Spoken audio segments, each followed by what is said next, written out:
Hi, folks. I'm Steve Carver, and tonight we're going to be talking about the basics of bookkeeping for new entrepreneurs just getting their business started. Just kind of giving you the basics of what you need to know if you own a business and with the information that you can get from your bookkeeper to help you be a better manager in your business. We're also going to talk about the importance of forecasting and negotiating, which are two most entrepreneur skills that you want to have in your tool belt. So really important skills enhancement conversation tonight, so we can get started. I'm Steve Carver, and I'm talking to you from Dunn, North Carolina at my home office. My presentation number 1079, and I appreciate you being on my entrepreneur journey with me and let me ride along with you for a little while. So glad to be able to help you. I do need to say to you, I'm not a lawyer or an accountant, but I am a fellow that's been in business a long time. I am still in business today at 76 years old with a very active internet business where I sell implements that go behind tractors all over the United States. Hay balers, mowers, sprayers, tillers, just about 30 or 40 different items. So if you got any farmer friends or somebody might need that stuff, send them to carverequipment.com. But I'm here tonight mainly to help entrepreneurs, to help you guys get your businesses started. We are so lucky to be facilitated and sponsored tonight by the Small Business Center at James Front Community College. And if you need some free advice that you're concerned about making a decision, ideas on how to get started, make an appointment with our Small Business Center Director, Joy Wynn. She is a great lady and dedicated, 100% dedicated to helping you get your business started with the least stress and hopefully to have the most sustainability. There at the office in Warsaw with Joy is Tanya Braswell. She too will help you set up appointments and get information for you as she can. Two wonderful ladies and great business folks. So I've emailed to you, or you can get it if you haven't gotten it as yet. You let me know and I'll email you some more. Some study guides related to tonight. First, number 1079, which is the talking points. Negotiating tactics, 21 negotiating tactics. Drill skills, nonverbal communications, body language. All these play into tonight's presentation. And requirements to earn certificates. And the quiz with answers. Yeah, we're going to have an open book quiz, so I went ahead and sent you a copy of it with the answers for you to own. After tomorrow's presentation, I will send out the quiz without answers so that through the weekend you can start answering them up. Next week, we're going to talk about basic taxes, record keeping, and the secrets to closing sales. We'll get into the secrets to closing sales a little bit because negotiating is such a big part of that, as is forecasting. But next week is really important points. If you are hoping to earn a certificate for either graduation and or achievement, part 7, next week's class is required. I can't offer certificates unless you've attended that class and passed that quiz. Why is that? Because that's where we sum everything up. It's an important summary of the whole 7-part series. So please make sure you're planning on joining us next week as well. In filling out your quiz, you fill in the blanks. Make sure that you give me your mailing address because we'll be mailing the certificates to you by U.S. mail. And so I need that. And also fill it in and give me your name on there the way that you want it to show up on the certificate. So to earn your achievement certificate, you need to attend 5 of the 7 classes, the 7 classes, including part 7, and return the quiz. To earn a graduation certificate and membership into the academy, which I think all of y'all are going to do, you're doing real well, but here's what you need to do. Attend 5 of the 7 classes, including next week, return the quiz, show me 5 profit centers, so that you're ready to start working on that. Do a mission, vision, and promise statement. Do a video where you introduce yourself and send me a copy of it. Create a Facebook page or a My Business on Google account and share some photos with me.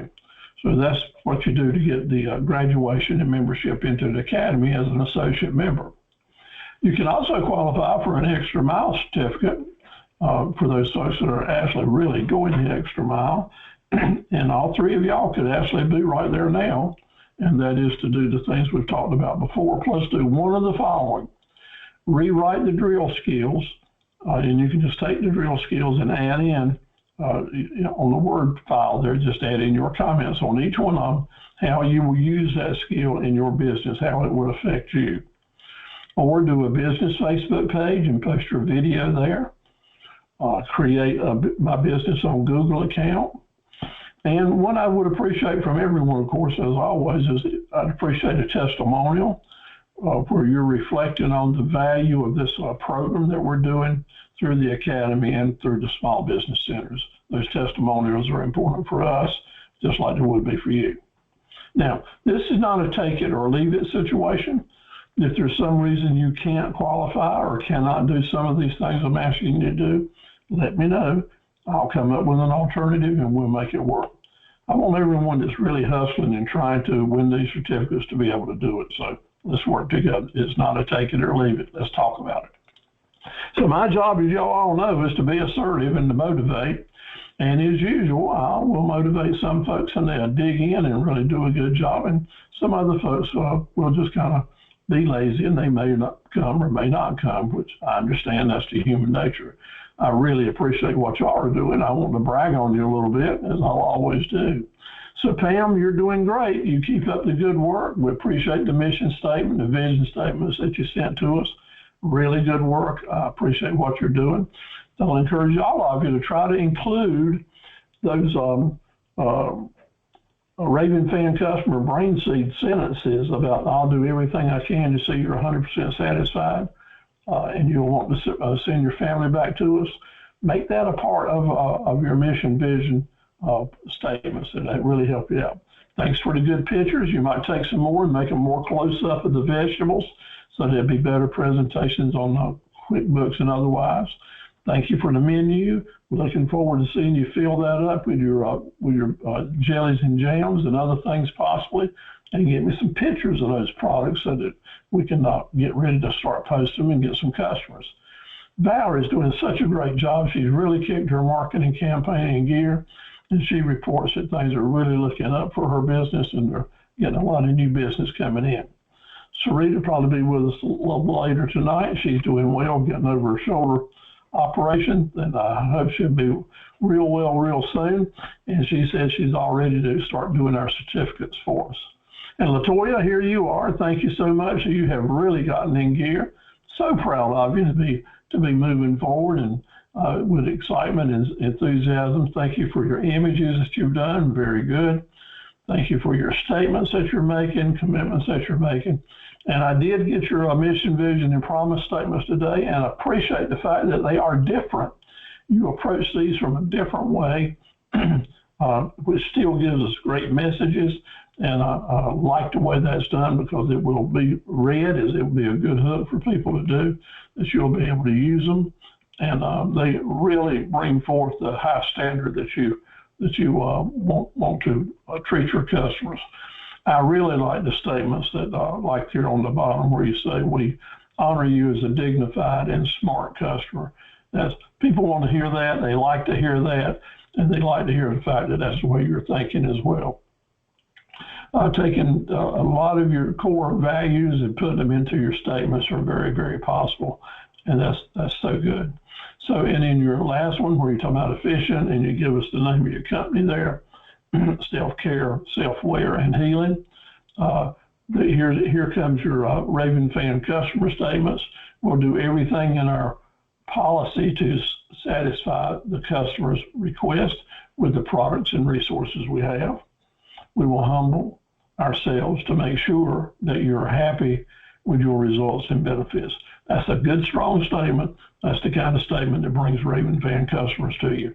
So thank you for your work. Now remember, these statements are living things. They're always subject to be changed. If you have a better idea, another word you want to substitute here and there, don't hesitate to do it. The better you can make it through the years, the more effective they will be.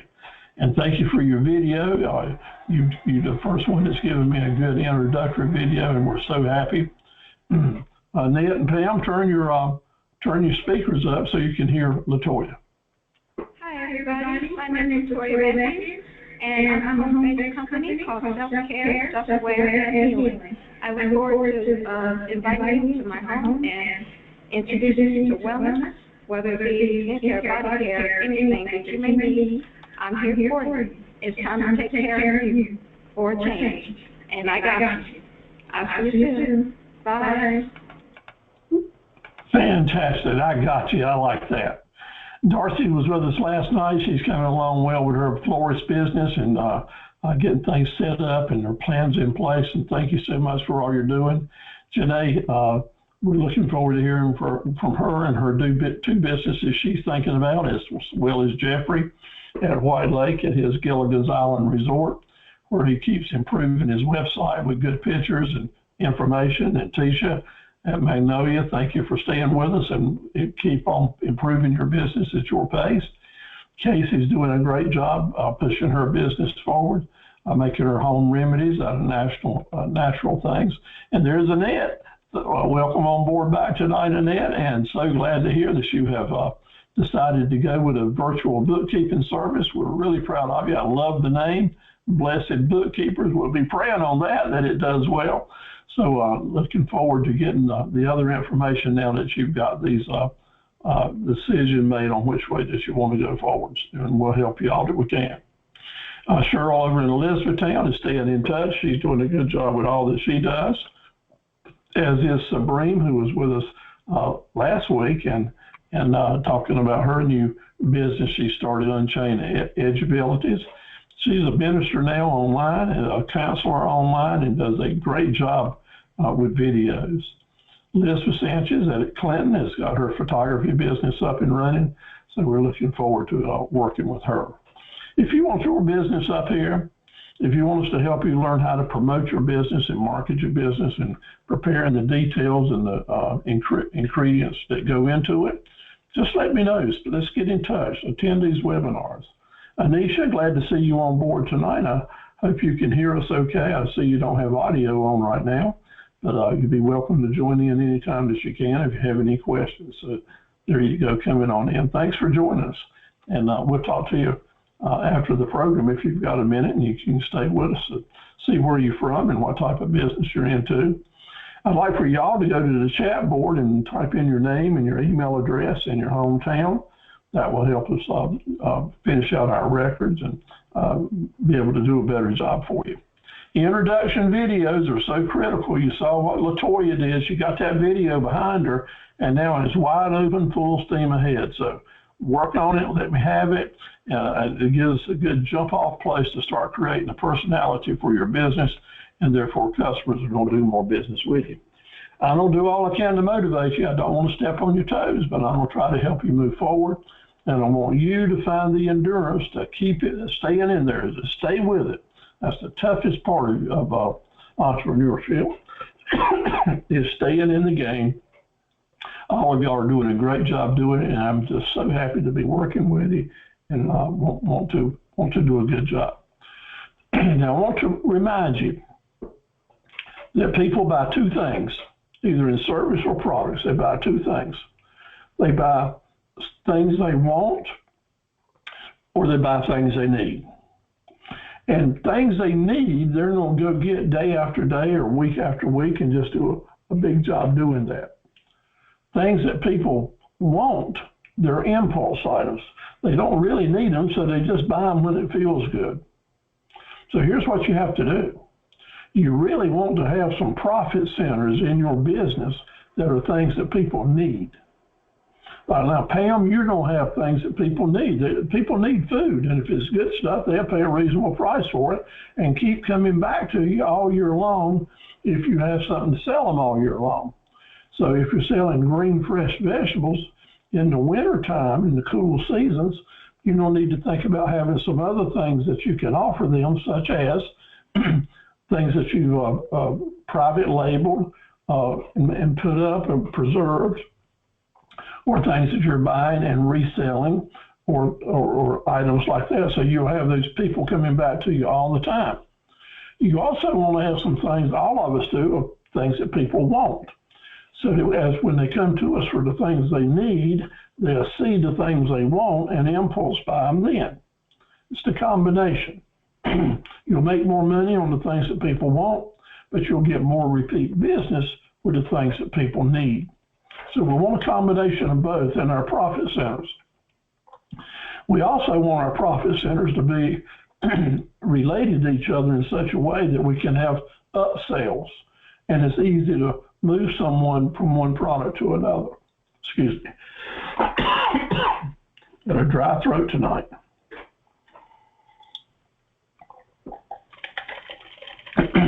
All right, here we go. You need to move out of the stands now. You've got your basics to get your business started. It's time to stop being a spectator and start being a player. And everyone's moving in that direction, and I appreciate it. So let's get in the game. It's football season, it's World Series season, the basketball season will start up in a week or two. Let's all of us get in the game of selling and doing business as good, successful, and sustainable entrepreneurs. The 40 drill skills are always important for everyone, and we've worked through all of them now, except for the last 7. So let's talk about those. It's going to be important for you as you start growing in your business and moving out in the world, that you learn how important it is to meet and greet customers. These are the people that are most important to you. And I see so often folks lose the opportunity to really create a good relationship or to start a good relationship with a potential customer by not showing the customer the enthusiasm you need to show them when you're first meeting them or seeing them in a situation where they're coming your way or coming over to say hello. It's important that we literally leap out of our chair, stand up and face them, put a big smile on our face, get a handshake out there, be ready to greet that customer in such a way that they know that they're important to you and therefore to your business. When you show that type of respect to a new customer, they remember that forever. Say, hey man, this person really appreciates me and my business. That's what they're saying to themselves. And to take advantage of that long-term, very beneficial effect on your relationship, we have to train ourselves to be enthusiastic about meeting people. Now, a lot of folks have a tendency, I'm not really good at walking up to someone and saying hello or introducing myself. I'd rather just kind of lay back, and if they want to talk to me, they'll find me. Can't do that anymore. You got to motivate yourself to go over and in such a way present enthusiasm and happiness and having the opportunity to build a relationship with this person. I like to say, if you see them coming your way, get up and leap up out of that chair and give them a great big handshake or a howdy do in such a way they won't forget the fact that when you saw them, you were doing all you could to impress them. It goes a long way. It goes a long way. Now, number 2, you're just getting started now possibly, and you hadn't really learned how to turn your radar on, how to forecast what's coming up, what's available. So let me talk about surfing in the ocean. The surfer who can get up on the wave and get on the front side of it and surf on the front side goes a long way. It lasts a long way, and they're successful surfing. But if they are always on the back side of the wave, on the back side of it, they just going to sit there and not go anywhere, just ride up and down, never make any progress. What's that all about? Sometimes things are hot and then they're not. So whatever it is that you're going to have for your profit centers, they need to be some hot things there. And we always need to be looking for what can we add to our business, what techniques, what products, what services, what type of counseling someone may need that will be on the cutting edge, on the front edge of the wave so it can be ridden a long time for you. be careful not to be influenced with gimmicks that are here today and gone tomorrow. But good products, hot things that are going to be good for a long time, that's what you want your radar to always be looking for and be in a position to change and add and bring that profit center in. I've had some situations through the years that I've added something that I thought might be good that was fantastic. And I've had some items that I thought were going to be great and they fizzled out right away. So there's some risk involved there, hence the importance of knowing how to forecast and research what you're adding. But keep your radar on for the hot thing. The way that you can be the best protected from curveballs, pitfalls, unpleasant surprises, and unexpected expenses. And these are the things that sink most new small businesses. The very best way that you can protect yourself is to have an informed and structured forecasting mindset. You've never heard of that before, I bet. An informed and structured forecasting mindset. This is saying that you are constantly forecasting what's coming around. Now you have to be a little careful with this in that you don't want to become anal or always looking for the worst in everything. That's not what I'm saying. But we do need to be informed about what we're doing in our business and have a structured plan. That is, it is not something that I may do or sometimes might do, but I've got a structured plan of forecasting that I know I need to do it and I'll continue to do it. Now, before we started, and I was sharing with LaToya that my retail sales have been off for about a month, and I've been forecasting or trying to what I need to do about it. And so I waited a month, maybe longer than I should, but I knew I had to do something. That was the structured part of it. So I don't want to wait until I don't have any business at all. So I decided today to go ahead and put my structure in place and boost about 10 Facebook ads that I had run before that were good ads. I decided to boost them again. That means I don't put them back in on the airways of Facebook. And I spent about $600 or $700 today through December 1st, which means about $10 to $15 a day. Actually, when you put it in that terms, it's not too much. But you have to make an investment to get a return on investment. And I did that because I know that I have to forecast the right times to be advertising, to be marketing. So that's a part of what this whole series is about.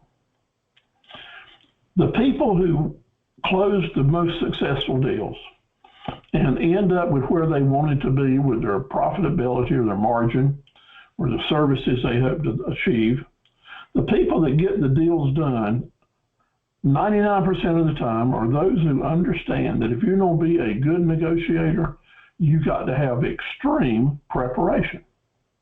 Not just, oh, I'll look over the numbers and I'll take things as they come tomorrow. I've got a lot of experience. That won't cut it for you.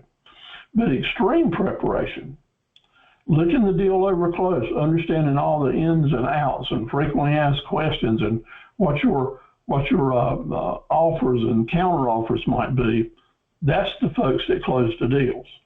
And it takes some time to do this extreme preparation, but it's well worth it in the end. So don't think that you ever came to one of my lessons and I didn't tell you that being a good negotiator comes easy. Once you're there, you can always do it. Nah, every new negotiation will require some type of preparation.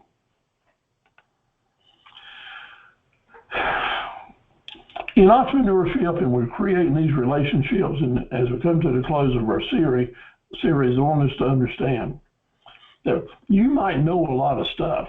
I might know a lot of stuff, and I do. I mean, heck, I've been around long enough. I should know something. But I want you to know one thing is that I don't know it all, and I learn things every day from you folks, and I learn things every day from all my other customers. Because it's important to know that people don't really know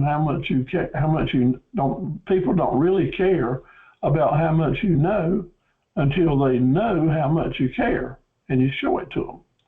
Now, this saying's been around a long time. I've heard it ever since I was a teenager, probably. But it is so true. It's worth repeating time and time again. You need to show folks that you're not a know-it-all, but you really care about learning from them and you're willing to listen. Don't hesitate to put this in your book and in your mission statement or respond to it. People don't care about how much you know until they know how much you care. And how can we expect employees to really care about our business and our dreams if you, as the employer, don't care about their wishes and their dreams and their needs? Can't do it. And this brings everything back to where the asphalt and the rubber meet each other, like out on the highway. Employers who care and show it to their employers are the ones who have the employees that stay with them for years and years and years. Because it's not always who pays the highest quarter, the highest dollar. Lots of times it's all about, does this employee feel like they're a part of the family of the business and they're actually engaged in it? So if you can set that relationship up with your employees or your staff, with your vendors, with your suppliers, with your customers, it's really, really important. This is a day and time. It's changing times in America. I've been doing business since 1959, and I can tell you there is more character assassination in the world today, and especially in the United States, than I've ever seen before. Social media, dirty politics, people pretending it's okay to lie, and just have tell stories that are like you're in outer space. They're so far away from reality. There's more and more of that, and it cannot work for a successful entrepreneur to play that game, because your small base of customers that care about you want to do business with someone that has real integrity. And real integrity cannot be compromised or replaced with charisma. Charisma cannot substitute character. You might get by with it for a while. You might fool a few folks, but not folks that are investing in your company year after year after year. It'll come through. So we see today so much that charisma, that is, I've got a lot of spunk, I got a lot of pizzazz, I can talk you into doing anything, and I can sell ice to Eskimos and all these kind of things. That charisma is important, but it is not character. And when you're talking with customers and you want a long-term relationship with them, or you're talking with advisors or people that are selling you products, you remember this. Because if you've got integrity and you've got character, I'll tell you that if you've got those two things, you had to change your thoughts sometime. You have to do things different.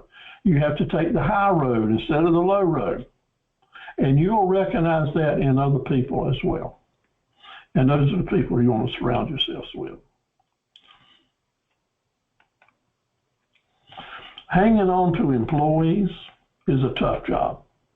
The biggest expense that a business person has is hiring and training new employees. So if you can hold on to your good employees, it's so important. And I don't have to give you some insight here that maybe you hadn't thought about it before, but most people don't really quit their job. But a lot of people will oftentimes quit their boss.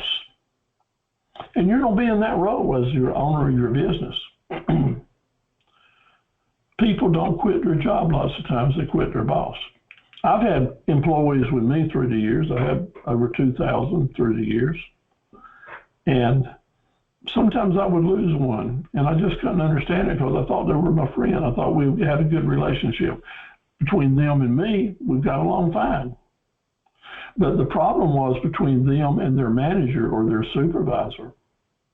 And I was out of touch with that. But once I started learning to get in touch with it, then I didn't lose any more employees for that type of situation. So keep that in mind. And you may be a manager or a boss now for some people. And that may have some insight to give you to help you understand how people are treated. And it all gets back to how can they really feel obligated to help you if you're not really deep down in your heart obligated to help them. It's a two-way street every time. So I hope that helps you along the way. That was drill skill number 40. Let's get in the game.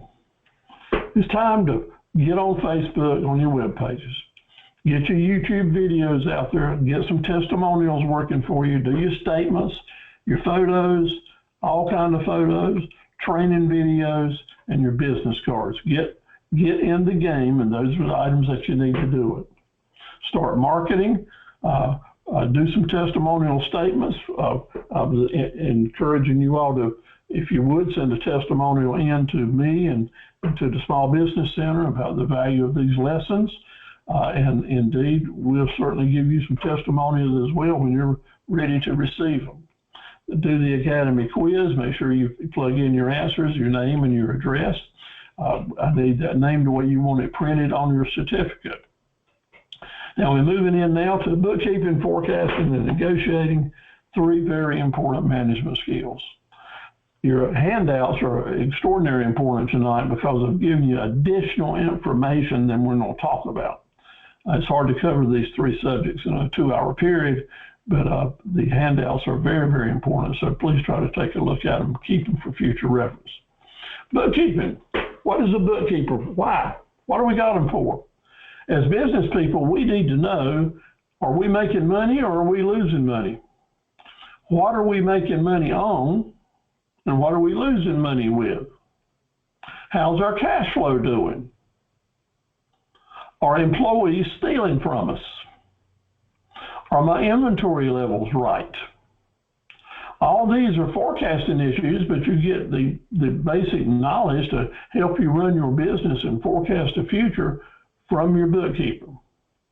Now, for a lot of years, bookkeeping has become less important to business owners than it used to be. Since QuickBooks came along, now most business owners say, well, I don't have to worry about bookkeeping.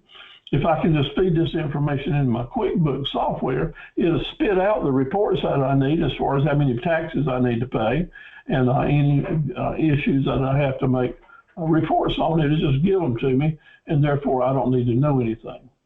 That's a sad state of affairs. That's true. QuickBooks is amazing how quickly it can give you information. But what's happening in that system, what's happening with a bookkeeper filling out information on a journal, has everything to do with business management and items that can help you be a better manager. And that's what I want to drive home tonight. Now, all these are accounting roles in a business.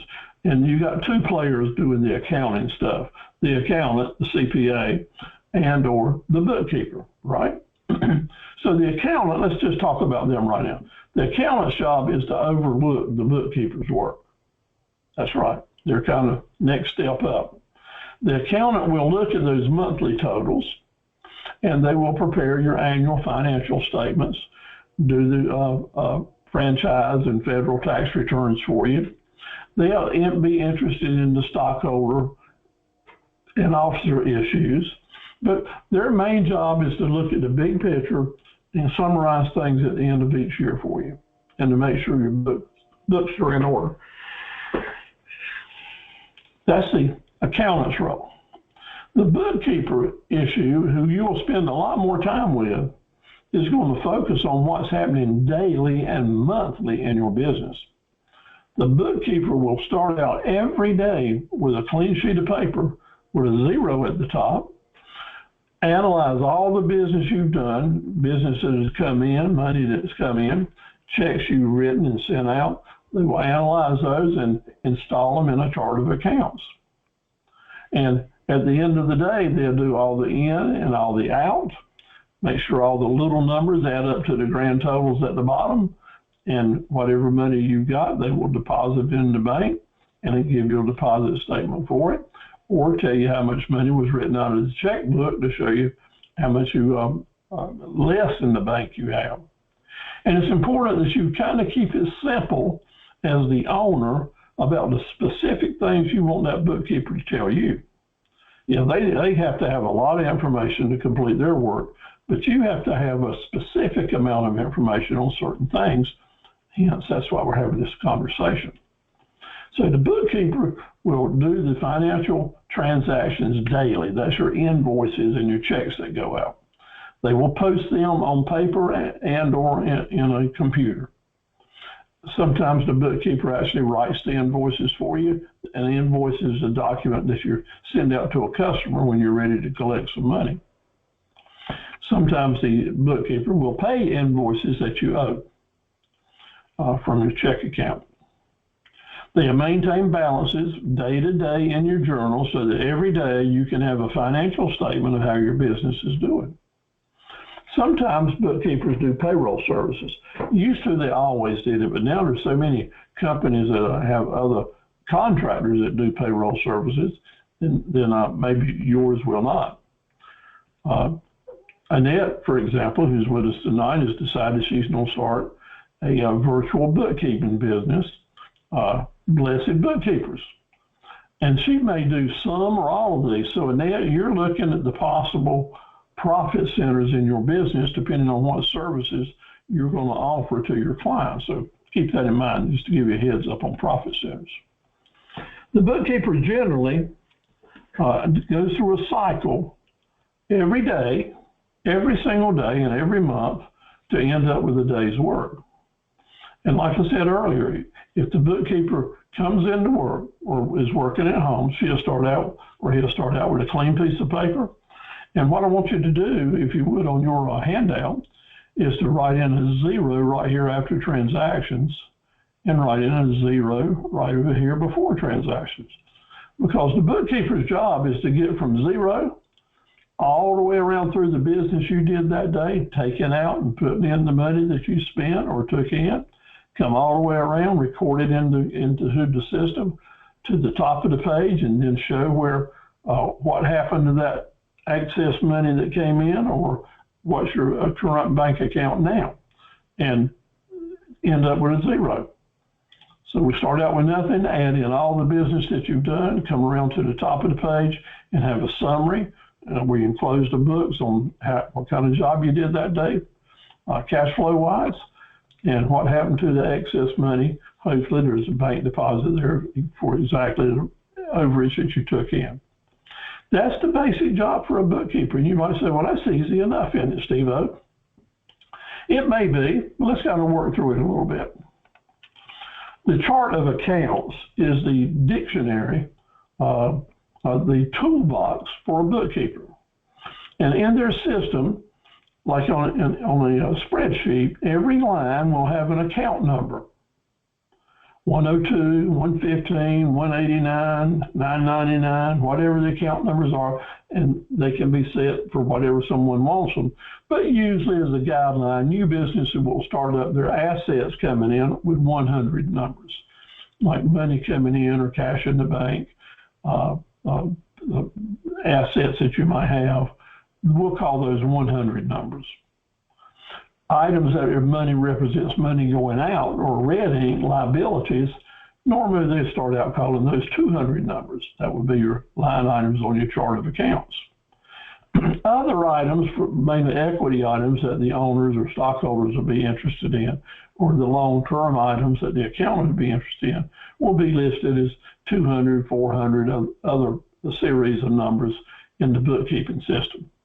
Every system is going to be a little different. Everybody does it different, and that's just fine.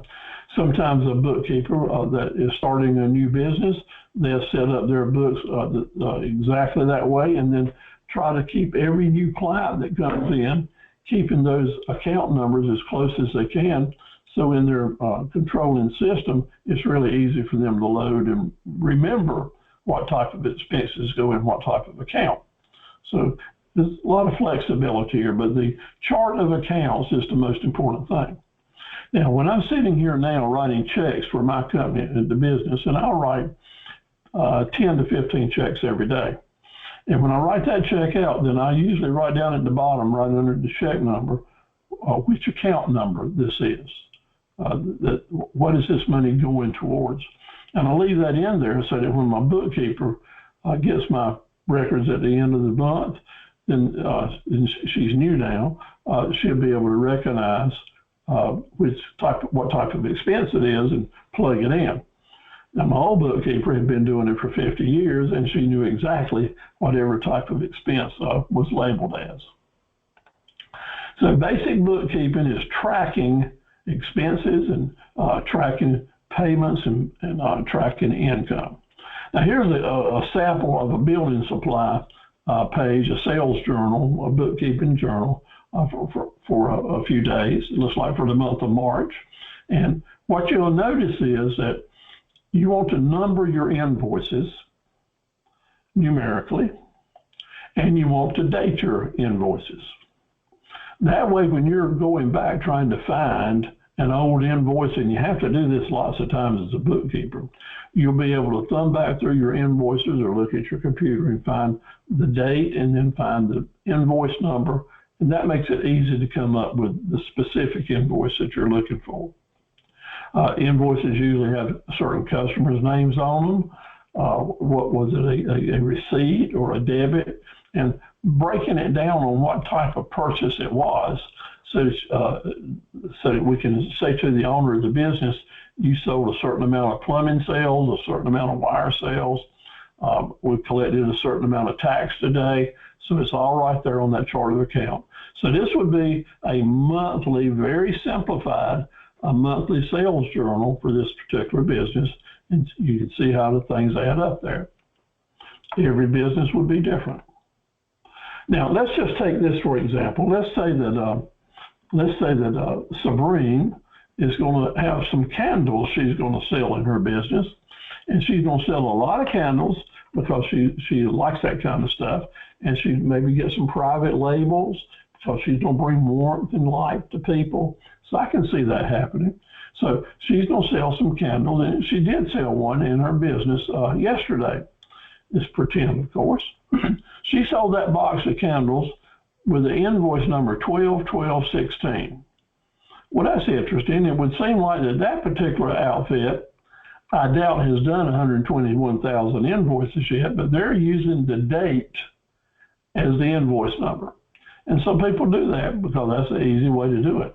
But if you write more than one invoice a day, then you got to hang something back after that 2016 there, which would be a -1, -2, whatever. But you can use the date as your invoice number. Listed down, sold a box of candles for $8.56. That's a good sale. Now we got to remember now the bookkeeper is going to break this sale down so that she'll know where the money went and where it's coming from and how it's affecting the business. So her boss or his boss decided this is the breakdown that I want on every invoice that my bookkeeper to do. Some may not want this, some may, but there you are as a business owner. You can set up your system to give the information that you want. Most folks don't do it, but Annette, it's important that you talk to your potential clients to help them, give them the management tools that will help them run their business, and this is one of the examples. So that 56 cents there is tax money. That's not your money. That's not my money. That's the state money. So it's the first thing on the account numbers that we will make a list of would be sales tax. This situation, 56 cents. So it's out of the game now. We just took it out. What's left? $8. Of that $8, $2 of it is going to be recorded as what that box actually cost us. That box cost us $2 when we first bought it. We paid 55-cent freight, so incoming freight would be another line on the chart of accounts. We're paying our salespeople 10% commission, so there's 80 cents there that's going to go to commission to a certain salesman. Notice that we're paying commission on the $8 and not the $8.56. You don't pay commission on tax. You do not. Usually you don't pay commission on freight either. Some companies may and some companies may not, but depending on what your profitability situation is.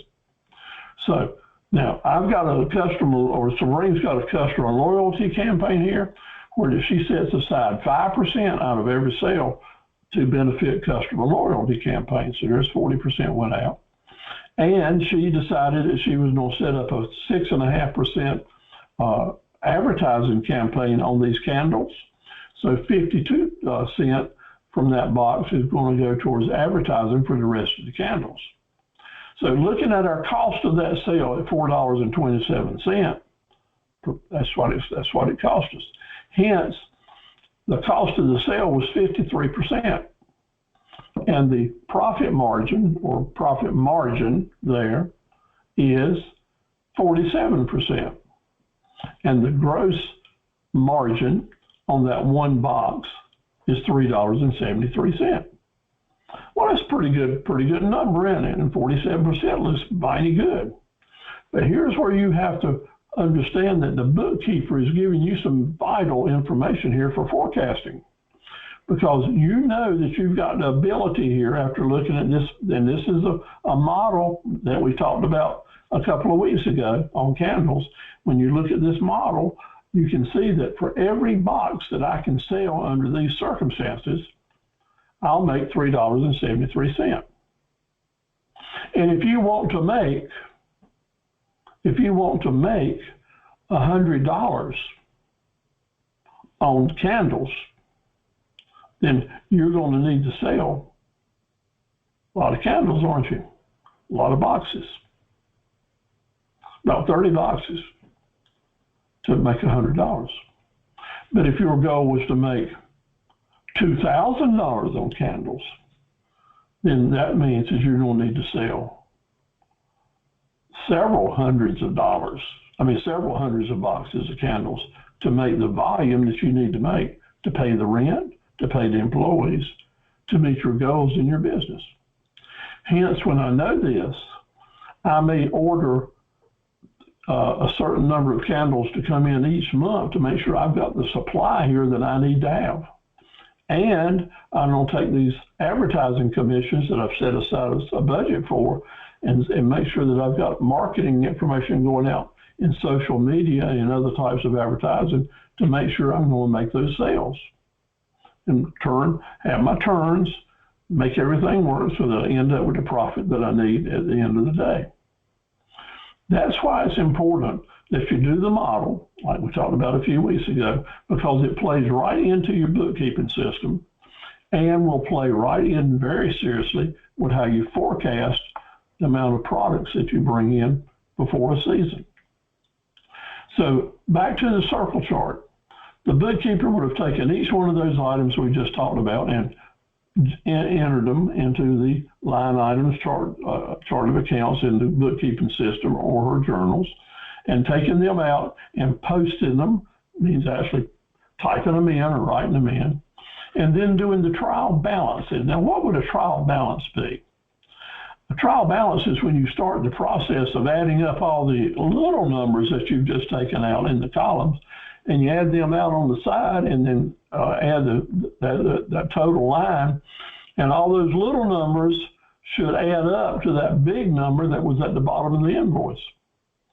And when that happens, that means you have successfully completed your worksheet, as we're looking at down at the bottom, on that. But now let's say there's a problem. Let's say that instead of 56 cents being collected, maybe only 46 cents was collected. And that means it's not going to balance because you have to enter in the correct amount of tax. And if you didn't collect enough tax that we have to send to the state based on today's sales, then you have to make an adjustment here somewhere. So you didn't take in but 46 cents, but you got to pay out 56 cents for taxes. So that's where the bookkeeper would make an adjusting journal entry. I had to make an adjustment here. And we're not going to make that 10 cents there that we hope to because I've got to pay tax on it. But I'm going to write a little note here that I had to change the tax amount here for this reason. And that's why the numbers are a little bit different. And then once you make the adjusting journal entries, you move up to where you've got a financial statement that balances, and when it balances, you can close the books. But back to the adjusting journal entries. They are so important because they are the bookkeeper's get out of jail free card. Bookkeepers are always the first to be blamed when there's fraud or embezzlement or something missing. Investigators, detectives will always look at the bookkeeper first and think they're going to find the easiest target.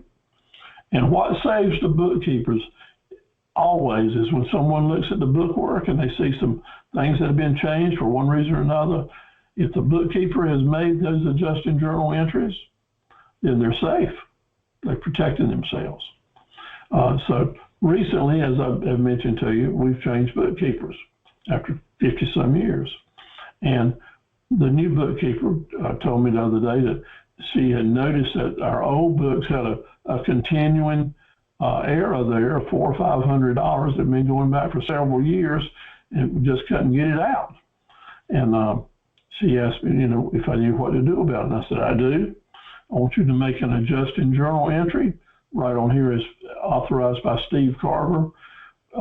Take this problem out in order to balance it so that we can start out with a clean slate, everything 0 and 0. And I'll be glad to sign it and to protect you. She said, that's fine, I can handle that. And I got no problem with it because I got a good idea where it came from with some price changes we had a few years ago, and our other bookkeeper hadn't been able to sort it out and to find the exact place. And I'm not worried about it, it's history now. So at any rate, if you're in the bookkeeping business, you want to save your notes, your copies related to adjusting journal entries in case there's ever an audit comes up and you're required to show why you made that change. So let's say that today we did $1,540, took in $1,540 more money than we had to begin with today.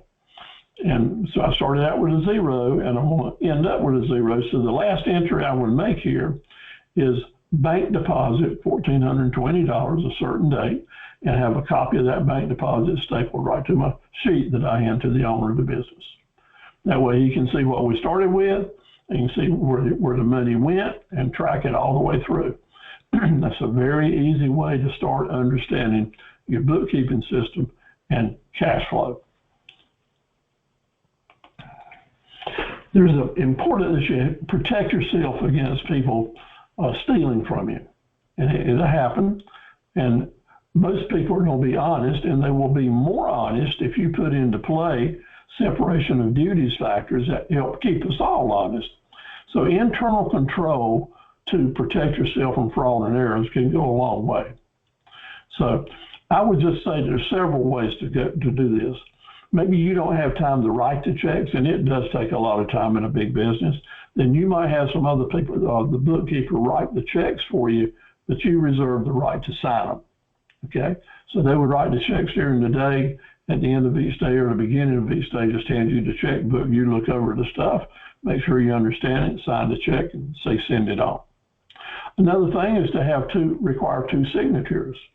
So you could indeed just go ahead and them to write the check, but not take it out of the checkbook, and then they can sign it, but it's not going to come out of the checkbook until you sign it and send it on. Or you might say that on large checks, say over $200 or over $500, whatever you want to put on it, that on those larger checks that you want to sign those, or your vice president needs to sign them. On smaller checks, they can sign them. That gives you a certain amount of leeway there. But in any way, in any process, at least once a day or at least every other day, if you have an in-house bookkeeper and you're doing right much business and you're out calling on customers and you're just not there to watch, then you want that checkbook to come to you and you review it at least every other day when your business first getting started. That's going to help you keep a really fine eye on cash flow, which, as we talked about last week, is so very important. Another thing you want to do when you take in checks, you want to have a stamp ready right then that says for deposit only and put on the back of that check. In case you're worried about someone stealing the check or being broken into or someone hitting you on the head as you're going into the bank or whatever, if a check is got for deposit only on it with your checking account number, your name on it, then that thief cannot cash that check. So that's good. That's good work. And you don't wait till this afternoon to stamp it. You don't wait till you're on the way to the bank with your deposit to stamp it. As soon as that check comes to you and before it goes in the cash drawer or into your bank bag, you make sure it is delegated for deposit only. That'll save you a lot of grief someday. You want to make sure that all incoming mail is delivered to the president, vice president, or the owner, to you. You want to see mail before anyone else sees it. You want to open that mail, especially like with bank mail and credit card mail.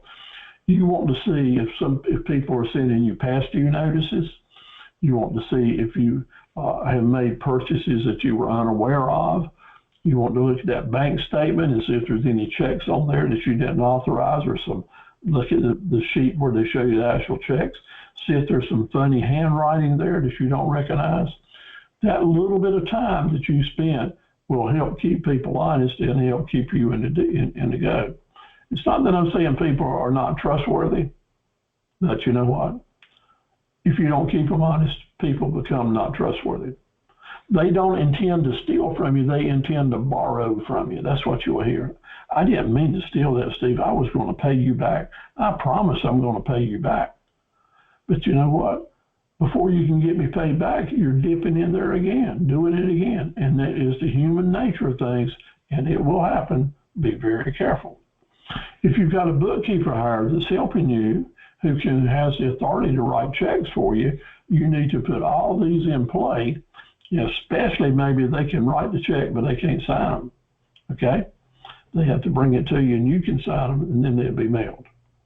Got to be careful with that, though. You need to be the last person that mails them. In other words, if you're just going to sign the checks and give them back to them, then they may have a system that they can rearrange the numbers, and the check you thought you were signing isn't the same one that ends up getting spent. Maybe it's to a different person, a different company, or for a different amount. So just know that that's very, very important. Your bookkeeping system, hopefully you got QuickBooks or one of these other fancy ones, can give you all kinds of charts in color, break it down. So as the owner of a business, you can break out a lot of different information to help you with percentages and see how your money is being spent to help you be a better manager.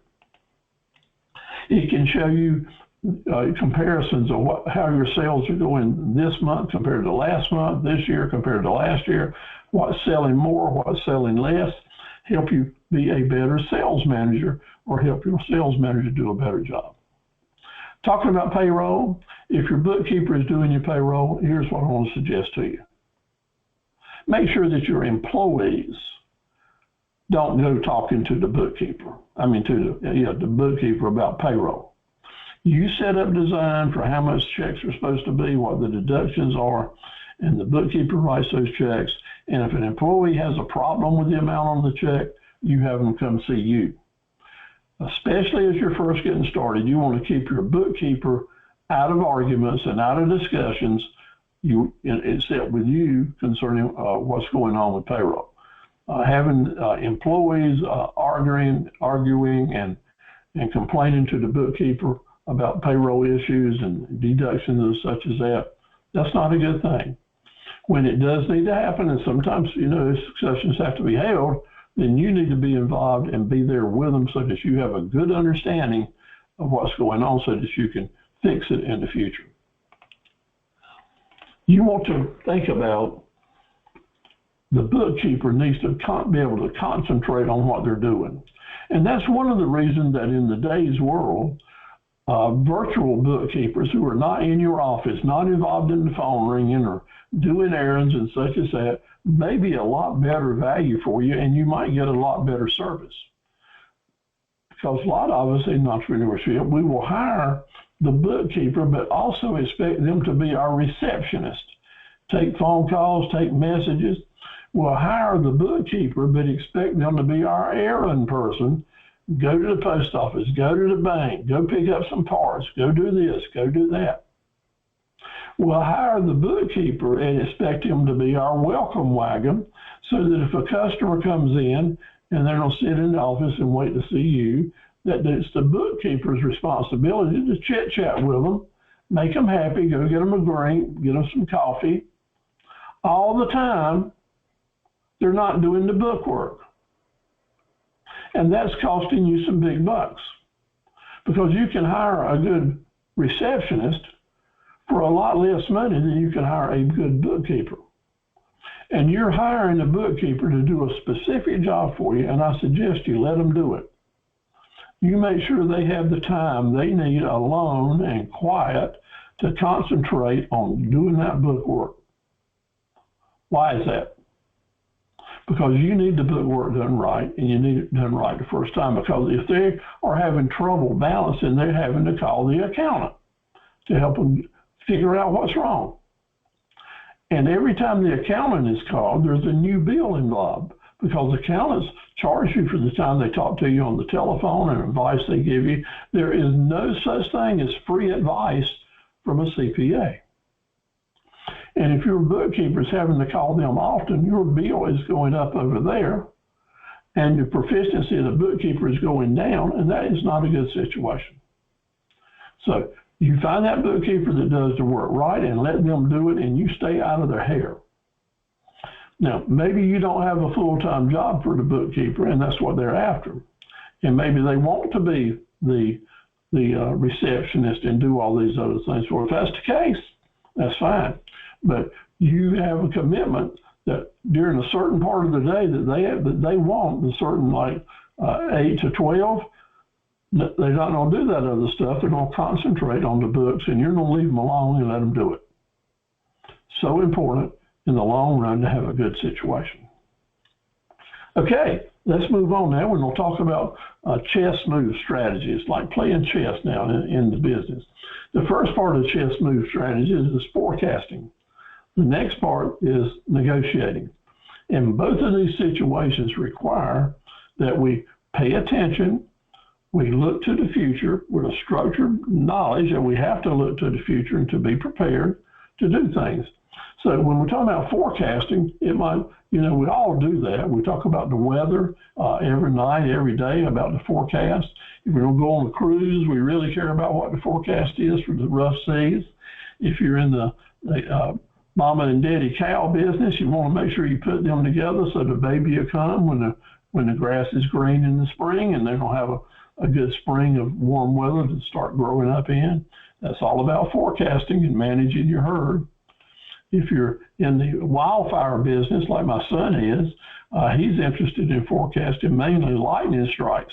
Every day he starts his day out seeing if there were lightning strikes in his region, in areas that were really dry and without much humidity around, because they know if there's a lot of lightning strikes in the deep woods, there will be a fire started. That's how almost all fires get started in the big refuges.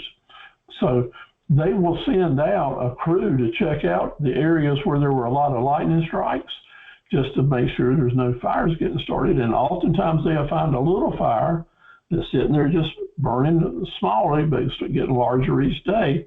And they'll be able to put out that little fire before it turns into a big wildfire. So it all gets back to forecasting and looking at those lightning strikes each day.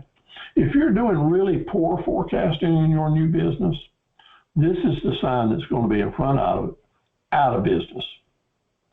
Especially with entrepreneur new businesses, forecasting is such an important key to help you avoid pitfalls and unexpected expenses. We don't want the going out of business sign up in front of your business. So what are the types of things that we need to be thinking about how to forecast? Number one, if you're selling products, is the word turns. And turns is short for turnover. Every time you sell a product, that is a turn or a turnover. And we don't make any profit in our business until we have a turn. So we need an inventory in stock that will give us enough inventory to enjoy all the turns of incoming business that we can have and just a few over. We don't want to run out, but we don't want any access that we don't have to have. Why not? Why not have a great big inventory? One, you're using money that you're not making money on. Two, you're having to provide shelter and insurance on items that are not selling. And three, sometimes these items are worn or stolen or damaged or go out of date and lose their value. So forecasting the amount of stock that you need is so important. In some companies that's really hard to do. Like I was an equipment dealer for a lot of years, and I was a dealer for several large tractor companies, and they were always trying to forecast what the needs were going to be and dictate to you how many tractors or combines you needed in stock. And if you'd order in what they thought was the right number, they were so happy, but if you didn't, they were constantly putting pressure on you. I can't believe how much pressure car dealers must have on them when I look at the inventories that they're being forced to keep on their lots, because there's an interest meter. Every one of those vehicles that don't sell, the interest is chiming every day. So you have to keep that in mind. Whatever your business is, make sure you get a handle on so that you can forecast really well how much inventory you need to keep.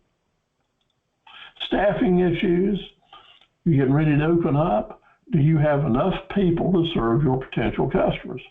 I deal with that all the time. This past summer and spring, I thought I really needed 1 or 2 people to come and help me stay on top of my business. But now it's slowed down and I'm not concerned with that now. So what did I do in the meantime? I hired virtual assistants to help me with marketing, to help me with bookkeeping, to help me with some other planning matters. That's the good thing about today's world and the business that I'm in with you guys. If you have a short-term need, I can probably help you find someone that can help you through it so you don't have to go to the big expense of training and hiring and paying benefits for an employee. Forecasting your cash flow predictions is really critical. If you see a season coming on where you're going to need to buy a lot of material and have an outflow, then that money's got to come from somewhere. We'll use Latoya, for example. She's considering buying products, analyzing them, and offering them to customers. And what is bad is if we end up spending all of our money in inventory that's not moving out in a hurry. So we have to keep up with what our startup monies are and what's available, and what our seasonal needs are, because they can be really, really expensive for you, and you may end up using up all your money and cash flow hasn't started up yet, might put you in a bind. So forecasting cash flow becomes a big, big deal. Forecasting your risk, how many different things might sink your ship? So I would ask you to kind of make a list of what the risks are in your business that might hurt you or put you out of business in a hurry.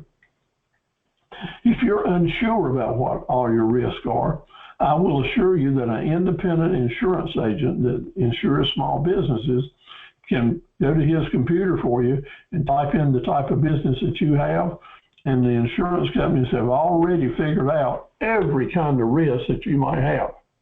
Why is that? Because their business is to insure risk. That's right. And when you get your insurance policy, when you first get started, you're probably going to get a very good rate because they want to bring you in as a new customer. But here's the rest of the story. After you get on board with the insurance company and you've made your initial premium and you may start making your monthly premiums, in about 6 months, you're going to get a notice where an insurance adjuster or auditor or inspector will want to come around and talk to you and see how you're doing as your business. And when they come, they will have a list of things to ask you about, which are the risks. What are you doing to manage the risk in your business? Now, when you signed on, they already sent you a pamphlet telling you that this is what you need to watch out for. This, and this, a whole list of things. When the inspector comes, if he finds you're doing a good job managing these risks, that's fine. Your rate will probably stay the same. I doubt it'll drop any, but it will probably stay the same. But if they find that you're ignoring and not doing anything to protect yourself and them against the risks that you know are available to hurt you, they're going to tell you that we're going to have to increase your premium if you don't fix this right now. And they will.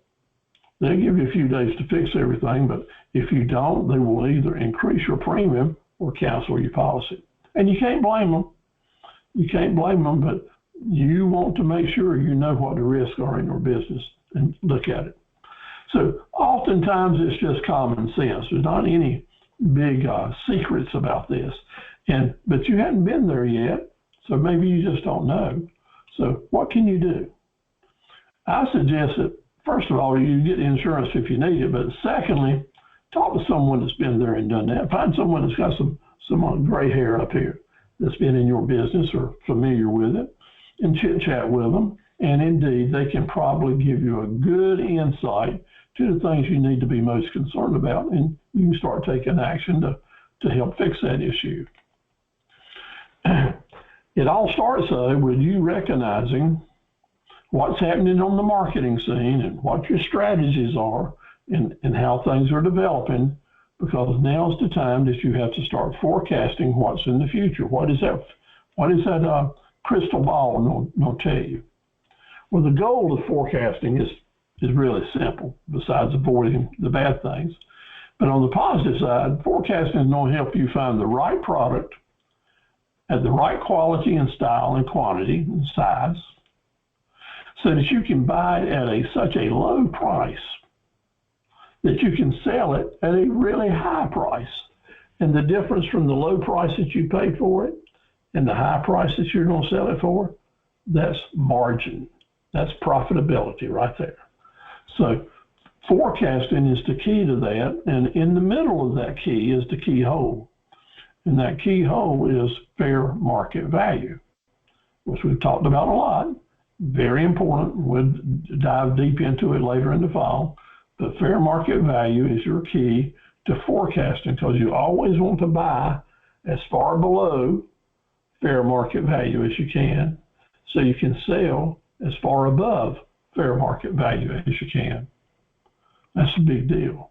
And handling that big risk in your business is the job of forecasting. And to know that you need to do it, make it a part of your DNA, helps you enjoy profitability while the market's hot. But you know it's going to cool down eventually, and you would plan for that. So let's talk a little bit now about negotiating. And I'll start out by putting our two words together here, forecasting and negotiation, and in the middle, successful. I want you to know without any doubt, I want you to know, Annette and Pam, Latoya and Sabrina, I want you to know that you can forecast how negotiations will come out. You really can. And by forecasting your negotiations, you've got a large chance of being successful. Been doing this for years and been taught how to do it and helped other people do it, because total preparation will set the stage for you being successful and profitable. You want to know before going into a negotiation what your target goals are. Not, I'd like to be at $10,000 at the end of the day, but I'd really like to be at $14,000. I can walk out of the meeting if I'm down at $8,500. You need to think about what those situations are and write them down. Write the numbers down, what your goals are, and then what your range is. And then consider what the different pricing and terms and concessions will play into your consideration. Because total preparation will always teach you that the decision oftentimes is not made on the bottom dollar. Everyone is not interested in the cheapest price. And it's up to you as a salesperson to know that and send that message to your negotiating partner to say that, look, I'm offering you something a whole lot better here than the cheapest price. And to be ready to do that, you have to be prepared. You have to be prepared to show them how to do it. Being successful has a lot to do with your introductions. When you're first meeting someone, remember that stand up, be glad to see them. Just jump for joy that you're having the opportunity to further along the relationship. Being happy, being excited and looking forward to the conversation and showing it goes a long way to finding success. Where you sit in a room when you have a chance to do business, if you see these. Sometimes you have to sit across the desk if you're at in that executive situation. However, most folks now will find a way that you can sit at a table together or in some more comfortable chairs. I want to tell you that I will always try to find a way to sit beside the person that I'm negotiating with. Even if it's at their desk and table, like you see in the screen back here, I would like to pull my chair around to the side so I'm at least not face to face with the person I'm negotiating with. Being face to face means that we're on opposite sides to me. We're across the table. We've got something between us. But if we're beside or close to the side, then we're on the same side. And a mindset that says to you with the person you're working with, I'm not your enemy. Someone you're trying to sell to is not your enemy. They're not trying to steal this thing from you. Now, they're trying to get the very best price on it and to limit your profits. And there's no doubt they're going to do that. But the customer that you will want you to make some profit, will want you to be here the next time they need you, and know that to do that, you're going to have to make a reasonable profit on this. The folks that are after the cheap, don't care if you stay in business or not. They have a different mindset. And for you to be prepared, you've got to be prepared to meet with them as well as those folks that indeed are okay with you making a reasonable profit. That's why your range is really important, because 25 to 30% are going to try to beat you down to the very bottom dollar. But the rest of the people will work within a range. And those are the folks that are going to let you have a more profitable day and a better margin. So being prepared to deal with those ranges is really important. You get back and make one other thing. The folks that you're negotiating with, do not consider them as your enemy. Your mindset here will have a lot to do with your success, because it will show that you're talking to these people thinking that they're trying to steal from you. You may not say that, but if your mindset is not that they're your enemy trying to steal from you, but if it is, hey, we're in this for a win-win situation and we're negotiating partners.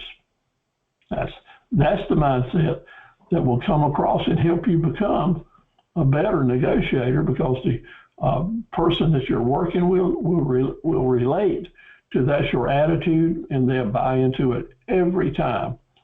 Some exceptions, but almost every time, people will welcome the opportunity to be considered a negotiating partner. Sometimes with the toughest nuts and the hardest to crack, I actually say that, hey, look here, we're on the same side of this. My goal is for you to be 100% satisfied. I'm not going to be happy unless you're not. You're my negotiating partner. Let's find a deal here we both like. And when you say that, that kind of calms the sea. But a good negotiator knows how to say that is believable, and they'll stay with you. Now, your documents, the total preparation has everything to do with you preparing that quote form, make it look good, professional, typewritten out. You know how to do it because you're going to be doing it over and over and over again, so you can use a template so that the document you put in front of that customer is a work of art. All the specs are listed there, the things they need to know are listed there. There's enough pitch into it, maybe some options so that they can buy it for this price or buy it for that price, depending on how what they include in it. Always good to offer some options there. What's included in it, how they pay for it, what the terms are. because that can change the price. And if the customer is working with you in the negotiating process to make the price better suit them, hey, that's a win-win situation. It's just a matter of getting it down to the place they say, okay, I can live with this, and you go forward from there. But it's up to you to do that prep work, to be ready when you get to the table and have a good idea about what all the frequently asked questions are so you can come up with the very best answers. Next, getting to the nitty-gritty of the bargaining range. You can go into a negotiation and forecast pretty much how it's going to go. You know what the asking price is going to be because you're going to set that as the salesperson, and you're going to set it up high enough to give you plenty of negotiating room. And from that, you're going to think about, well, they will probably offer somewhere around here, and so what will my first counter offer be? And depending on how large the ticket is or what type of sale it is, I can pretty much tell you about how many offers and counter offers are usually made in a negotiation. It's usually 2 to 5 different offers. And if it's a really big ticket item, you want to know at what points your counters need to be so that you will always be in the range, if they accept one of your counters, that you will always be in the range of your goals that you had preset. What you don't want to do is to go into a negotiation knowing only what your bottom dollar is. That's the worst mistake you can make, because when counters come, you haven't prepared to make offers back to them that will help keep you above your bottom dollar. So always keep that in mind. What is my top range dollar, and what is my bottom range dollar, and what are the counter offers I need to make from here so that I don't get below here at the end of the day. Now, in one of our lessons that we'll be doing later in the fall, I'll get right into examples like as you're buying a car or you're buying a house, how these counter offers will work, and you can exactly see how this all plays out. But the counter offers and the offers are the roadmap to a successful negotiation that you can pre-plan by forecasting how it will go. You've got some secret weapons that every successful negotiator knows that he or she needs to bring. And the secret weapons are, what are the value added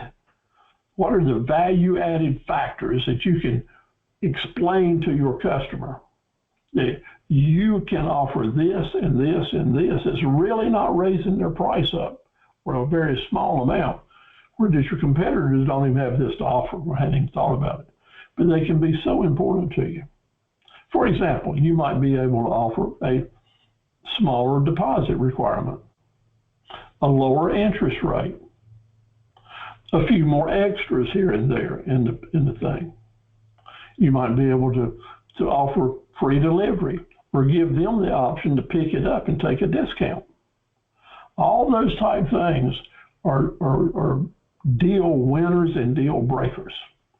But you need to be prepared before you get that to hold these in reserve as your kind of bag of tricks, because they're your secret weapons with value-added offers. Very, very important for a successful negotiator. Another secret weapon is, and I bet Sabrina can really zero in on this one, if you're trying to close a deal or win someone's confidence or create a relationship, and you're in a serious negotiation back and forth, and it's time to make it happen, your ability to capture the moment and mesmerize your negotiating partner to the point that they just kind of, wow, let me just listen. If you're able to capture the moment and bring some drama, be dramatic, bring some drama and suspense into the conversation for just a few seconds, sometimes that will be the turning point of the whole negotiation. You have to know when to play this card, but it can be played so many times with different types of negotiations. And it's a big deal for you to, that's right, maybe just stop talking with some silence, because people will say, what's happening here? What's he getting ready to say? And whatever the words come back out of your mouth, they're going to be heard. So you make sure that you're prepared maybe to bring forth that value-added statement or to move for the close. So understand that sometimes it's so important that you are so prepared and so professional that you use this important tool to close deals for yourself. A pause, an eye movement, a long silence, just turning the volume down, but doing it dramatic enough to make sure that it's noticed. That way your trading partner will take notice of you and what you're selling and pay more attention to you. Good luck with that. I'll show you next week how that plays out.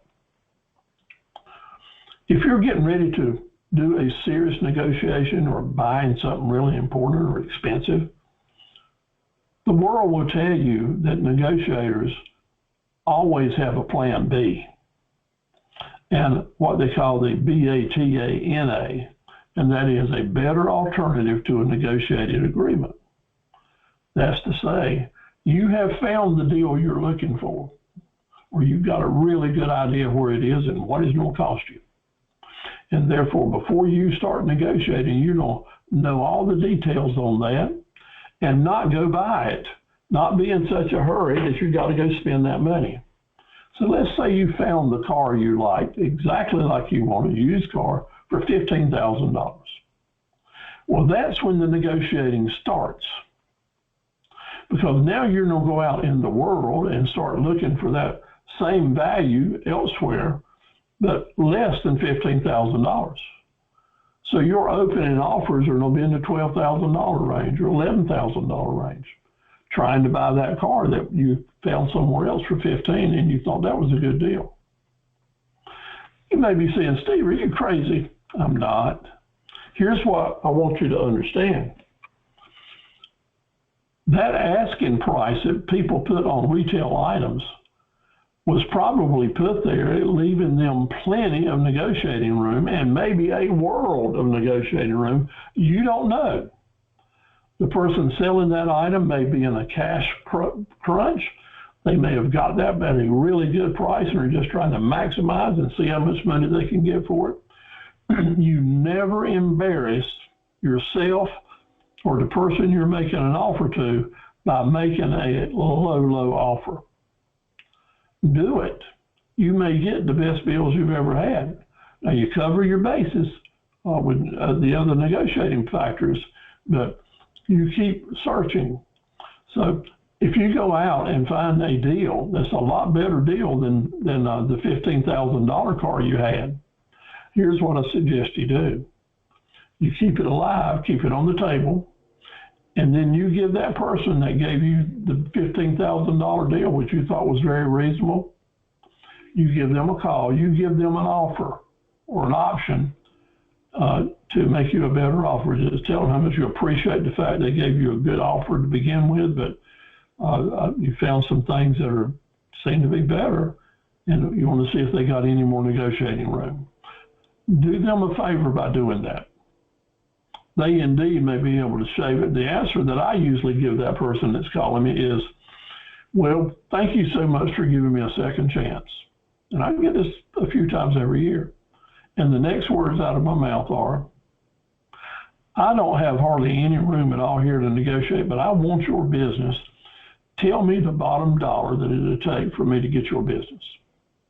In other words, I want you to tell me what you've got.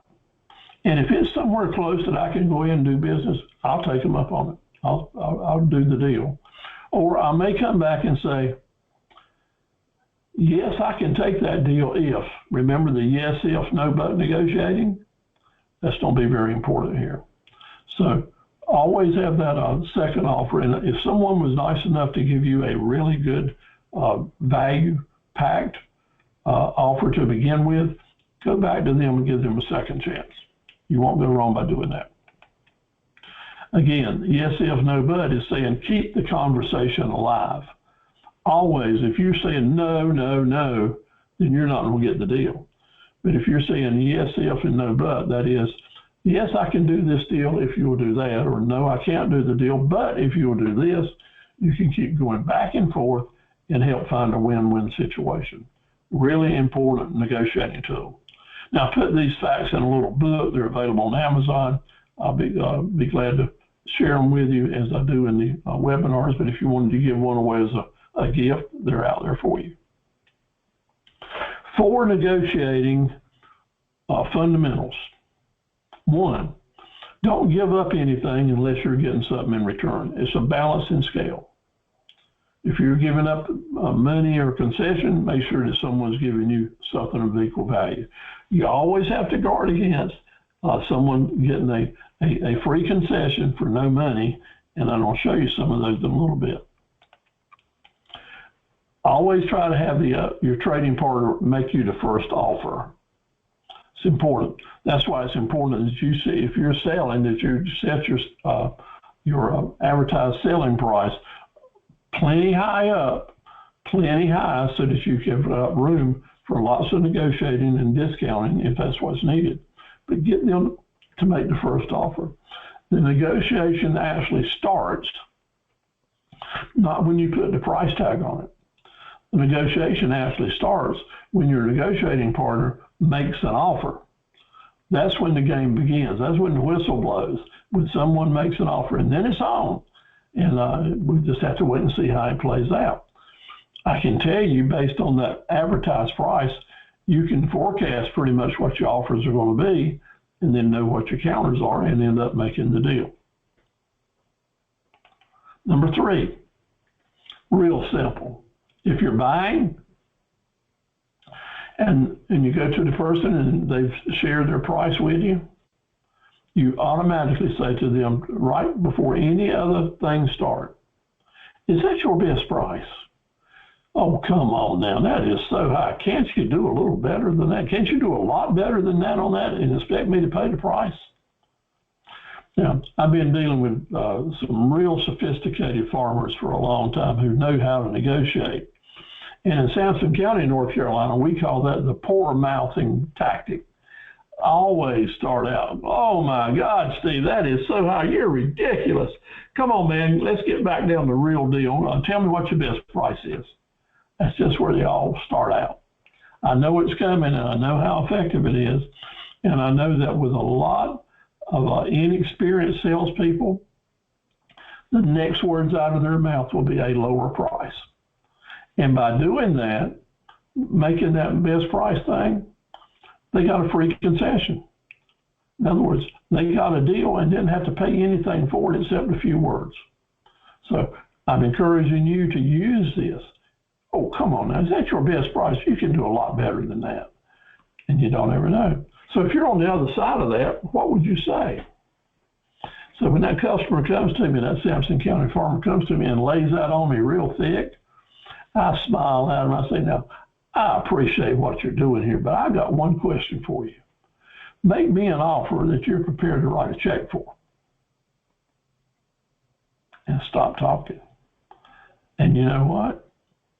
Sometimes they run with their tail between their legs because they weren't serious shopping anyway. Or sometimes they'll say, all right, here's what I can do today. And then the game's on. That first offer's been made. But the higher that you set the price, the better first offer you're going to get. Do not close the negotiating process if you want the deal. Keep coming back with yes, if, and no, but. Keep talking, keep hope to close the deal. Don't say no, I just can't do it, without saying something that follows up that keeps the conversation going. Really important, because if you keep talking and you know that there are more important things than the bottom dollar price, and you can find common ground with those, then there's a good chance you're going to close the deal. The person that has been with you a few minutes and done serious negotiating, the mere fact that they're hanging in there with you, chit-chatting, is a good indicator that they would like to buy from you. They like the product you've got. They like you, and they'd like to close the deal. They may not ever say that or show it, but the mere fact that they're hanging in there and investing time and energy in the negotiations is a good sign. So you want to keep that alive and play it out.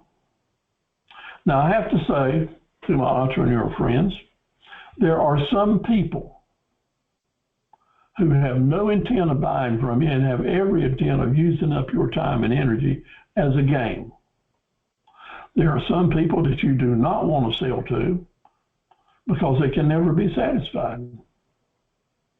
There are some people you're better off to have as a friend and not to do business with them.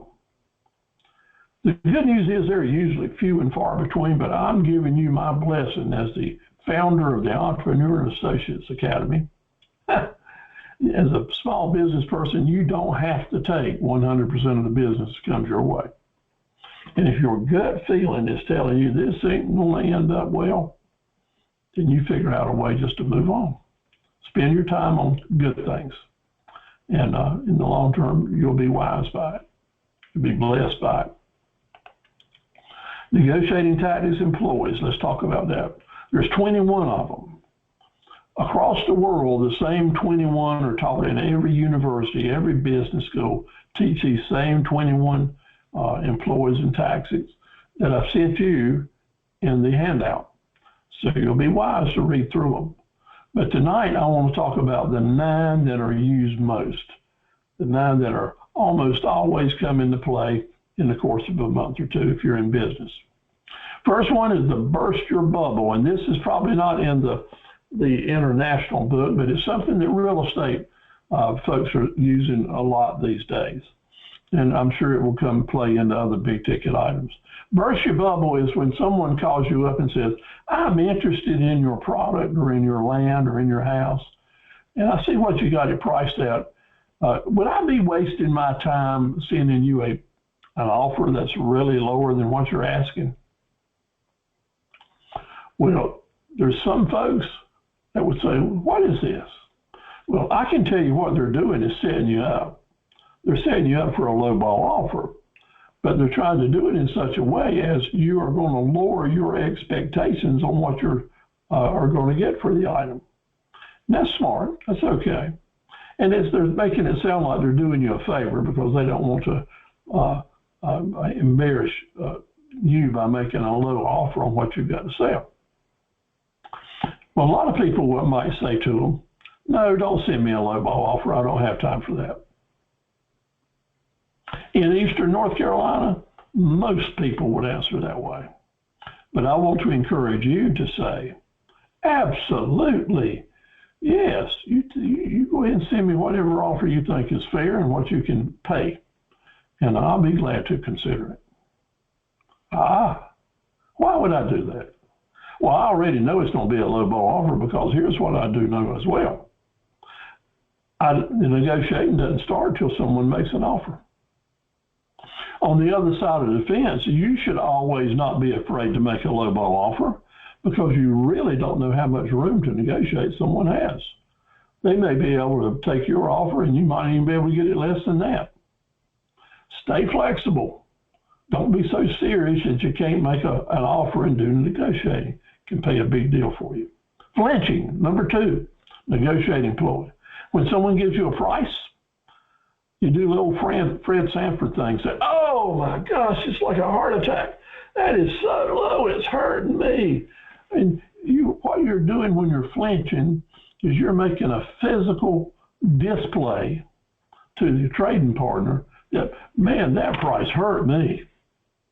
And oftentimes, an inexperienced negotiators, oh man, I'm sorry, didn't mean to hurt you like that. Let me take another few $100s off of that and see if that feels better. I want to make you feel better. Flinching is very, very important. On the other side, when someone puts a good flinching move on you, you might just say, that's the best flinching move I have ever seen, Steve-O. I enjoyed that. Thanks so much. Now let's get back and talk about buying this thing. When you let someone else know you're recognizing negotiating ploys, that lets them know that you're a serious negotiator and that they are a serious negotiator and things will move along better. Sometimes just say, that is a great flinching move. I like that. Number 3, silence. Somebody gives you the price, and you just sit there and don't say anything. You just look like you're amazed. Put your head down like this. Looking around like your neck is hurting, do like that. But the signal you're sending in nonverbal communications is, man, that's not making me comfortable, that price you just gave me. But you're not going to say a word. And I'll challenge you not to say a word until they speak. Because they're going to say, did you not hear me? What's wrong here?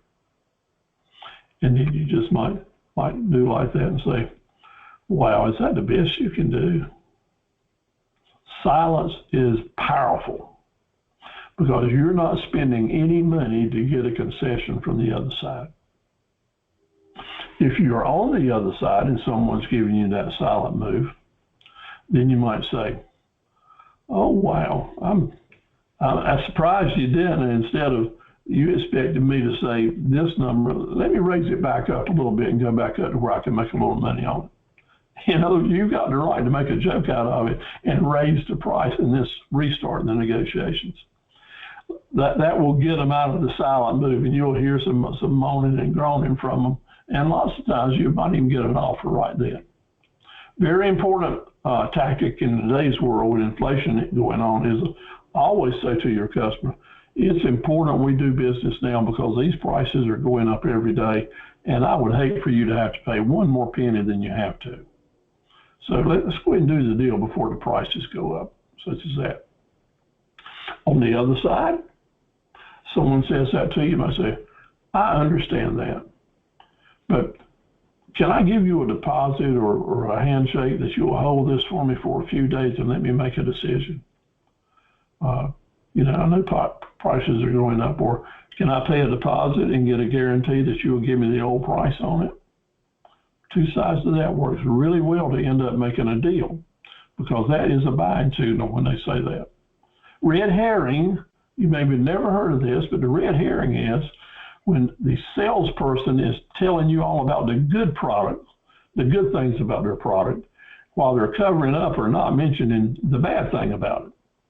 A simple example would be a used car salesman is leaning up against a pickup truck telling you about the nice cars and the brand new carpet or floor mats or new bumper, new paint job, really nice grill on the front, all these nice things about the engine, and they're pointing all those things out while they're leaning up against a pickup truck right where there's a dent, and they're covering up the dent.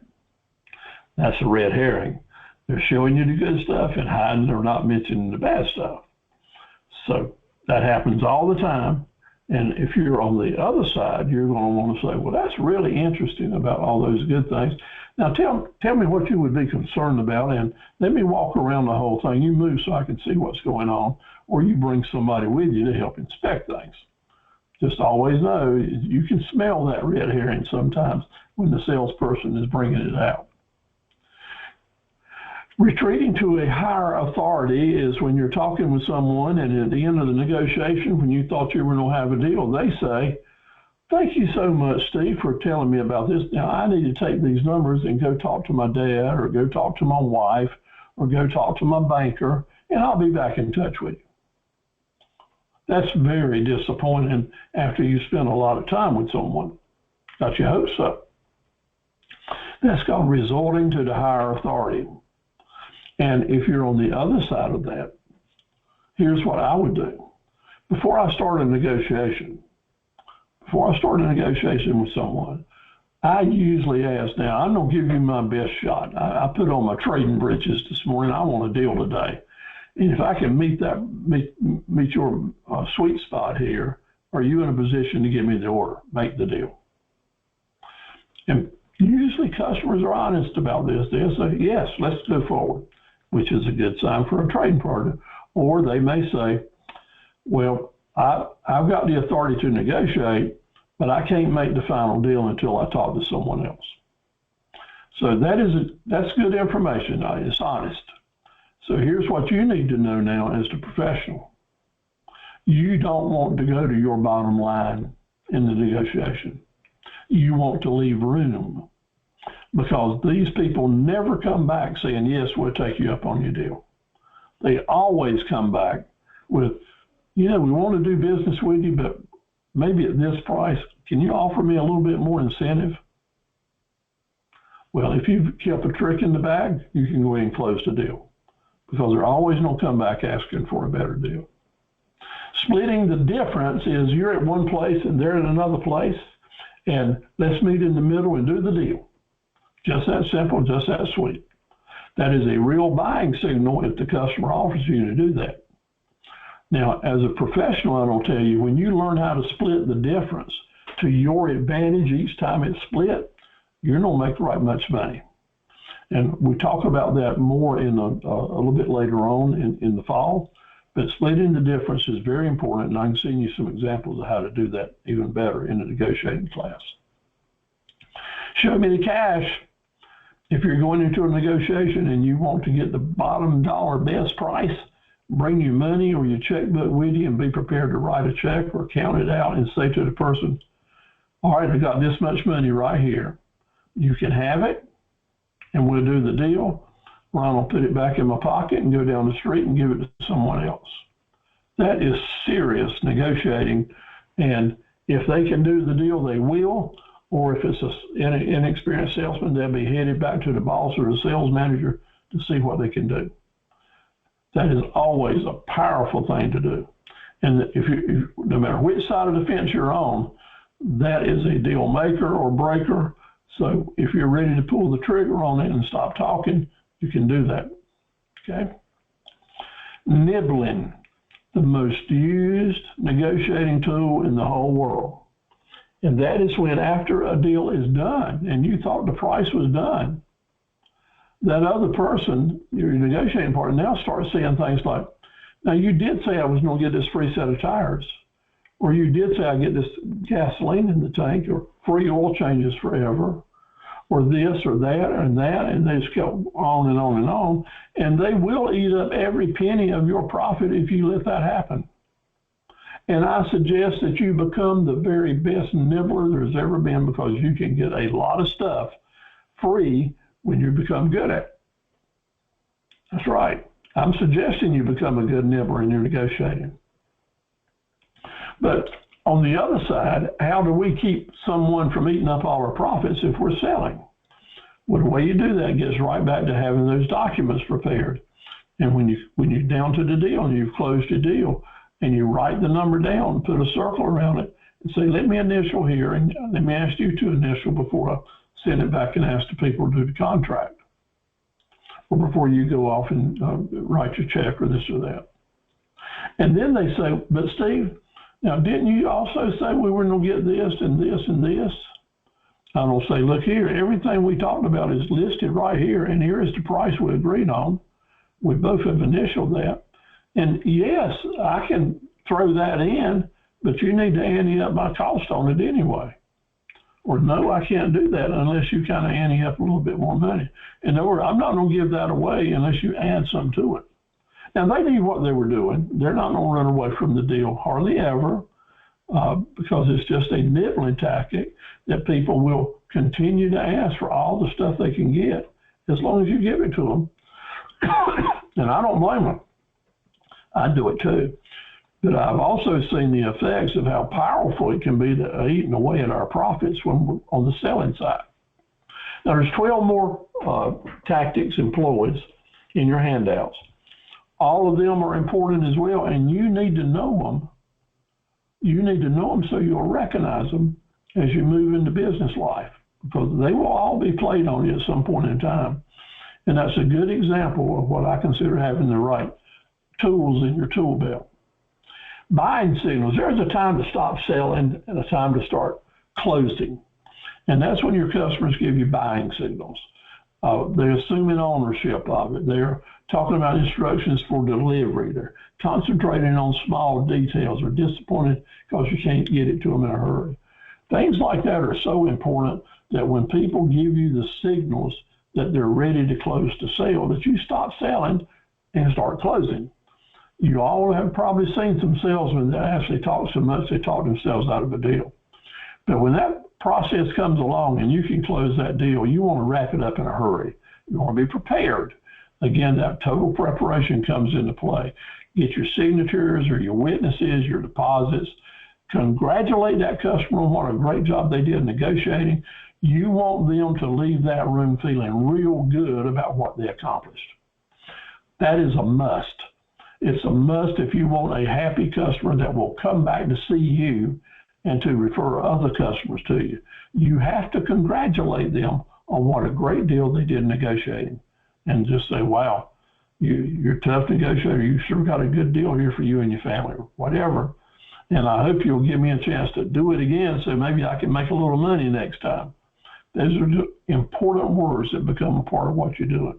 And then after all that's done, you hush. You hush, leave, get out of the room, because buyer's remorse is real. And especially if there's a wife involved. Those wives, will second guess and start second guessing things. And by golly, talk to the husband and you're going back and say, on second thought, maybe I better not do this. And if you're around to hear that, and that initial wave of buyer's remorse is flowing around, then you may lose your deal. So it's important to vacate, separate. It's real. Statements like, oh, honey, I know you wanted that, and I'm so glad you bought it because now I can get my new car. Like, what, you spent about $22,000 there? I got a place I can spend $22,000 tomorrow. Those kind of conversations will come back and make someone try to pull out of a deal. If you're there and easy to reach, it's okay. On the other side of that, if someone does come back to you to get out of a deal or whatever, or if someone was inebriated when you closed the deal, or if it was a deal that you did on Saturday morning with a spouse that didn't tell their spouse what they were up to, on Monday morning, you're going to have a chance to make some decisions because they will be coming back asking to get their money back or to undo the deal. When that happens, you be ready for it. You don't act mad or concerned or whatever. You simply say to them, I understand there is no problem with this at all. When you're ready to close this deal, please come back to see me. I'll try to hold this price for you as long as I can. And give them their check back, give them their money back. So if you're doing a deal on a Friday or a Saturday that you think may come back to haunt you, then I suggest you do not make that deposit. Do not write those inventories up or those invoices up until at the end of business day on Monday, because you may be giving that money back. The rest of the story is, if you're friendly and caring and concerning with the person that's coming back, because they're embarrassed. But if you make them feel good about doing business with you, that you have an understanding heart, on Tuesday or Wednesday, there's a good chance that you will get a phone call or they'll come back and give you that money back and go forward. Because all that other stuff was about drama. And after it's all been considered, the good deal you gave them, the way you treated them, will come back to pay a dividend. That's why you have to stay cool in that situation, because you're dealing with a customer that may be back in touch with you before the end of the week. You close the deal. No extra charge for this good information. I hope it makes you $1 million through the years. You want to remember, we had a customer for a lot of years named Mr. Ball Honeycutt in Sampson County. He bought Alice Chalmers tractors, and we sold them, and he loved them. He had more Alice Chalmers tractors than anyone else in all of North Carolina. He had a different tractor for every implement, and it was just a great pleasure to serve. He was one of the best negotiators that we've ever known. What made him a great negotiator? He always had the money to back up what he wanted. He talked slow and he talked clear. As long as you treated him right, he kept coming back. He would do what he said he would do. And you could trust him with a handshake. People throughout this region knew that if he came to see you, he was probably going to try to do business with you. And what he said was the law. That's the kind of negotiating reputation that you want to have with your vendors. Just because they're vendors don't mean they don't want to negotiate, because they will. They'll give you a better deal today than they did yesterday, or help you find a way to do business with them. But you have to earn the right as a great negotiator, and mainly one that can be trusted and worthy, to end up with the very best deals. You end up doing that because you forecasted how negotiations would go, and you wanted it to be equal. We need vendors. We need lenders. We need customers. And all this gets back to how you behave as a forecaster and a negotiator, and the way you pay your bills. So I hope this really helps you in your business. And if you have a really great time getting started here, I want to remind you that next week, part 7 is required. It's going to be about taxes and closing deals and some other really good stuff. I will be emailing to you your quiz that you can put your answers in and send back to me with your name, the way you want it to show up on the certificate, and your mailing address, complete mailing address. So thank you all for joining us tonight. I'd like to hear comments from you if you have any to make, and you can turn your mics on, and we'll close this one out. Thank you for a great class tonight. And thank you, Sabrina. I hope you're getting along well. All right. I'm well, thanks for asking. Hope you are. Yes, ma'am, doing good. Pam, did you get some information you think will help you? Oh, yes, I learned a lot tonight. Good class, good class. Well, that's good. Our internet held together. Hopefully we're going to get a good video copy. I can send you a copy of it if you wanted to review it. And thank you so much. Annette, any comment before we close it out? And Latoya? Yeah, I would love a video copy if I could. Okay, good. Yeah, it was great. I want a video copy also. All right. Well, thank you, Annette. Listen, y'all take care. Sleep well. Look forward to seeing you next week, and have a great weekend. Take care.